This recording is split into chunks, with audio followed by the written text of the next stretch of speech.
Je m'appelle Rafi Ben Simon, j'ai été commissaire général des EI de 65 à 73, 1965-1973, et ma période a coïncidé avec des changements très importants dans la vie de la communauté, dans la vie du pays et par conséquent dans la vie du mouvement.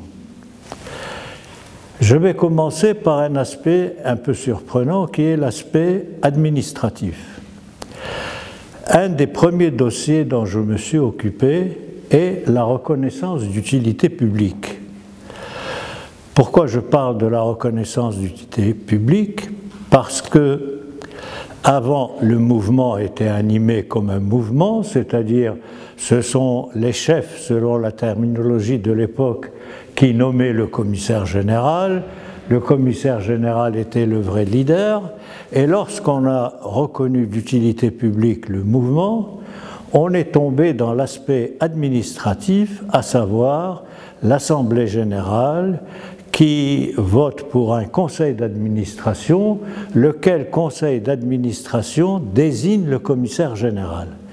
Et l'animation du mouvement s'est trouvée profondément changée par cette attitude. Donc le commissaire général est choisi par des administrateurs, un peu comme dans une société, association loi 1901, et c'est le conseil d'administration qui choisit un commissaire général. À cette période aussi, il y avait le problème de la mixité.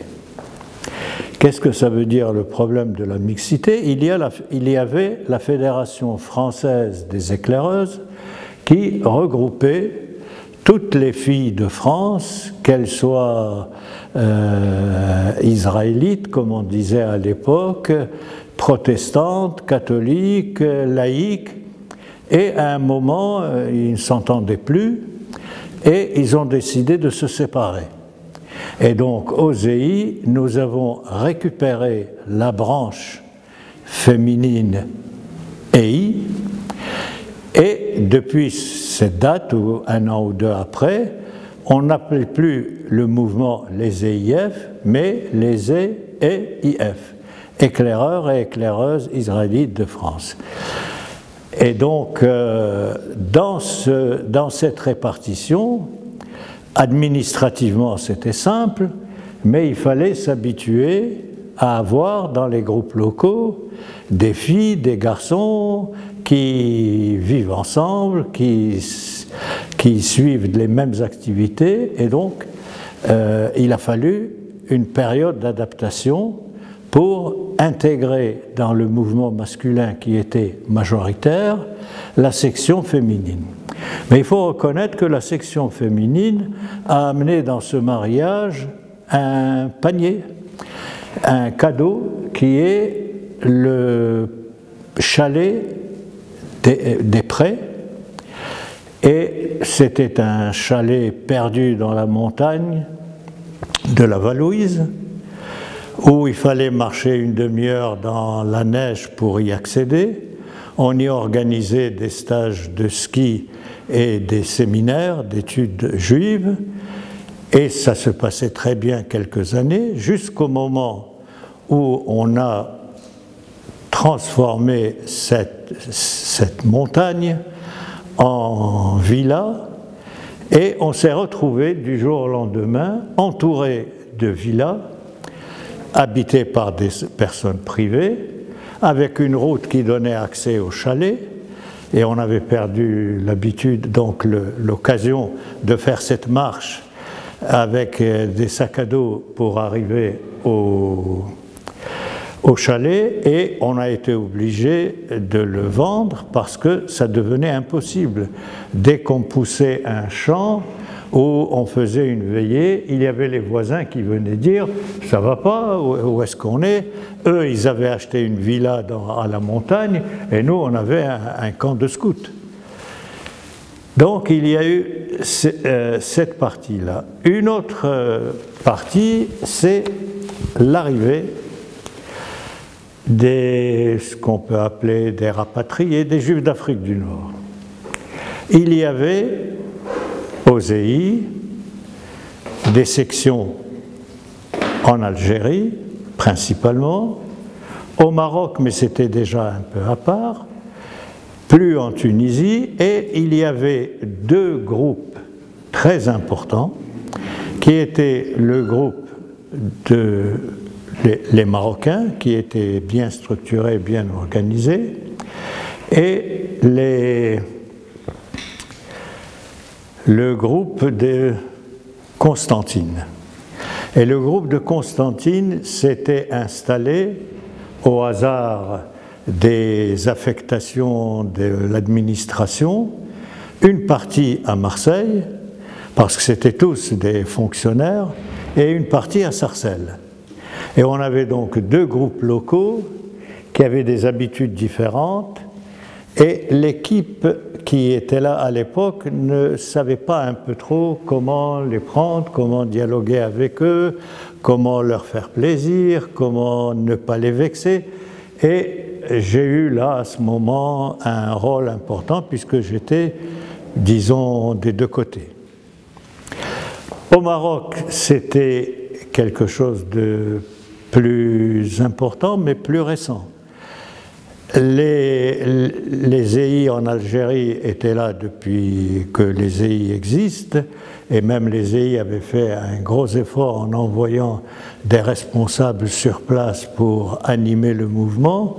Et au Maroc, c'est juste après la guerre, en 1945-1946, puisque malheureusement c'est là où il y avait le plus de jeunes, et les autres ayant disparu. Et donc on a créé un mouvement qui s'est bien développé. Et lorsqu'en 1963, on a voulu accueillir les jeunes d'Algérie, parce qu'ils étaient traumatisés, parce qu'ils venaient de vivre des moments très douloureux dans leur vie, dans la vie de leur famille, on a organisé des centres de vacances, des centres aérés et des centres de vacances, les deux, pour ces jeunes Algériens qui étaient un peu en perdition. Parce que les parents n'avaient pas le temps de s'occuper d'eux, les parents eux-mêmes cherchaient du travail, les parents cherchaient un logement. Il ne faut pas oublier qu'il y avait une crise du logement épouvantable à ce moment-là. Et donc, les EI ont joué un rôle important pour aider à l'intégration de ces Juifs d'Afrique du Nord. Maintenant, je vais passer à 67. Et là, je vais raconter une anecdote. En 1966, en été, on a envoyé un groupe de responsables en Israël. Et ce groupe de responsables était les meilleurs du mouvement, puisqu'il fallait travailler toute l'année pour préparer son voyage. Et pendant qu'ils étaient en Israël, Nasser s'était déchaîné en voulant mettre les Juifs à la mer, et le journaliste de Kol Israël est allé interviewer nos responsables EI et leur a dit: si demain il y a la guerre entre Israël et l'Égypte, qu'est-ce que vous ferez? Et les gens ont répondu: nous, c'est pas notre affaire. Nous sommes des officiers de réserve, nous avons fait notre armée, nous avons suivi le stage des officiers, et nous ne sommes pas israéliens. Alors, grand scandale, je reçois un coup de téléphone de Chameau: qu'est-ce que tu fais avec ces responsables? Je dis: ils ont dit ce qu'ils pensaient. Un an après, la guerre des 6 jours éclate, et les mêmes qui avaient dit c'est pas notre affaire sont venus en courant me voir dans mon bureau et en me disant: il faut nous envoyer immédiatement, on veut se battre aux côtés des Israéliens. On n'avait pas compris parce qu'il y avait eu un choc vraiment une révolution dans l'esprit de chacun des Juifs de France à ce moment-là.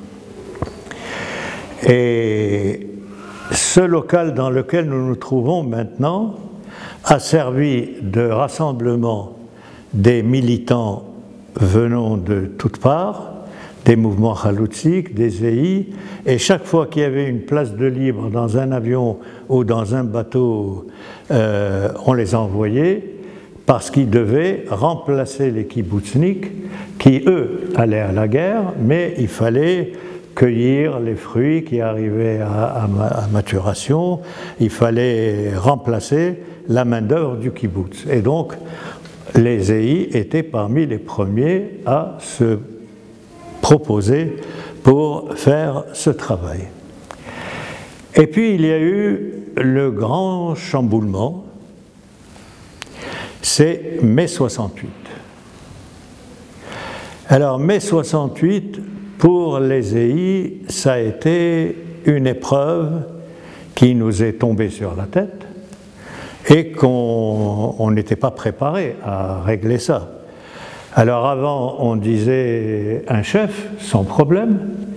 On saluait son responsable, on lui disait « bonjour chef ». Personne ne trouvait à redire. On avait comme uniforme un short bleu marine et une chemise kaki, et personne ne trouvait à redire. On avait des badges un peu partout qui montraient notre progression, le niveau dans lequel on se trouve, dans la hiérarchie du mouvement. Et là, on se trouve avec des gens qui disent « on ne veut plus être des petits militaires, on veut changer de tenue, on veut changer de terminologie ». Et il a fallu qu'on fasse l'effort, mais ce n'était pas seulement aux EI, c'était dans toute la jeunesse.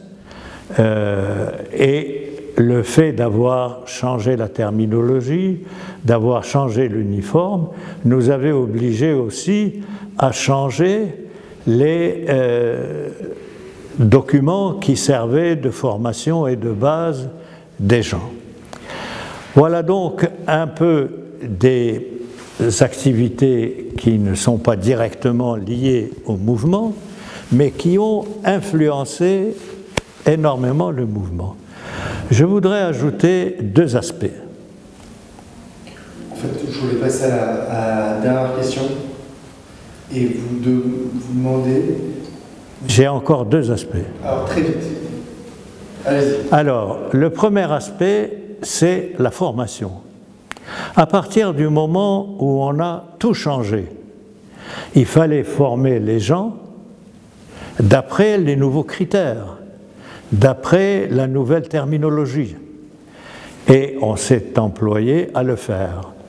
Autre sujet que j'aurais voulu aborder plus en détail, mais je veux juste l'évoquer, c'est qu'on s'est retrouvé à gérer deux terrains, celui du Mont d'Or et celui des Prés, qui constituaient pour nous une école de cadres, et tous les ans, en septembre, avant la rentrée scolaire, on organisait des stages de formation, et ces stages de formation, vous voyez que j'emploie déjà la terminologie plus actuelle, et je ne dis pas qu'on formait des chefs de troupe ou des...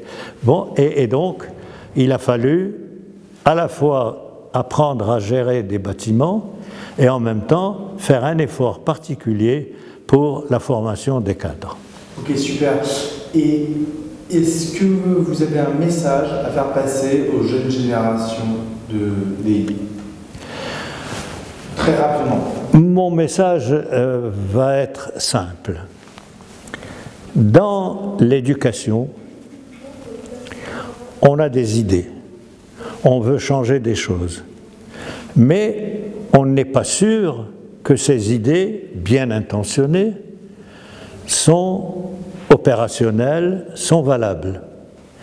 Dans l'enseignement, dans l'animation des mouvements de jeunesse, on croit découvrir des choses très importantes et quelques années après, on se rend compte que ce n'est pas le bon choix. Alors qu'aux EI, On a l'ancienneté, on a l'expérience, et je peux dire aux jeunes, continuez la méthode d'ESEI parce qu'on a la preuve qu'elle marche bien, puisqu'elle marche depuis 90 ans.